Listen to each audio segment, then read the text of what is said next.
Welcome back to Project 613. Today we learn two mitzvot.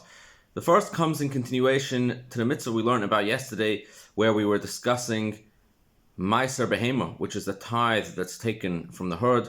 That the Torah tells us that when a person has animals born to his flock every year, he has to separate 10% of them. And we learned how he has to count one in every 10 and then bring it as a sacrifice to Jerusalem. And once it's brought as a sacrifice, its meat can be eaten.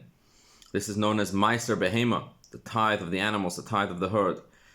Today, we learn a prohibition connected to this, and that is that it is forbidden to sell any of these animals. Once an animal is designated and considered sanctified as Meiser Behema, as the tithe of the herd, then it is forbidden to sell. As the verse says, Lo Yigael. It is forbidden to sell any of these animals. This is because once there is such a sanctity on the sacrifice, it cannot be used for anything else other than its intended purpose. There is also much significance in the fact that the Torah tells us it's 1 out of 10, and the 10th one specifically is the one that is considered holy. In general, we find in the Torah that the number of 10 is a number of great significance. We find that God created the world with 10 utterances. And in general, there are other things as well where we find that the number 10 bears certain significance, and here we see it as well, that the 10th animal is considered holy and it cannot be sold. The second mitzvah that we learn today has to do with the sin offering, known as the Korban Chatos.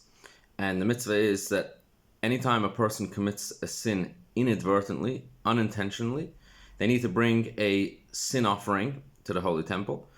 There are a total of 43 different mitzvot in the Torah that if a person violates, he would need to bring this sort of sin offering.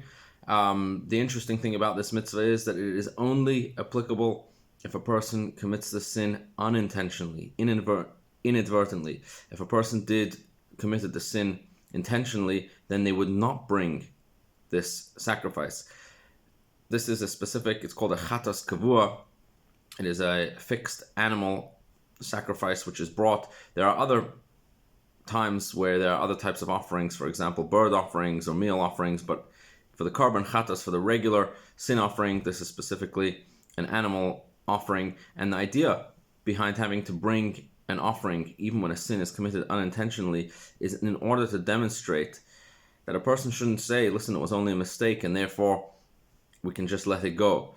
The Torah is coming to teach us that at the end of the day, if something wrong was committed, it needs to be atoned for. The deed was done, and therefore atonement has to be brought. And that's why we have this mitzvah of bringing the sin offering specifically for unintentional sins. Have a wonderful, wonderful day.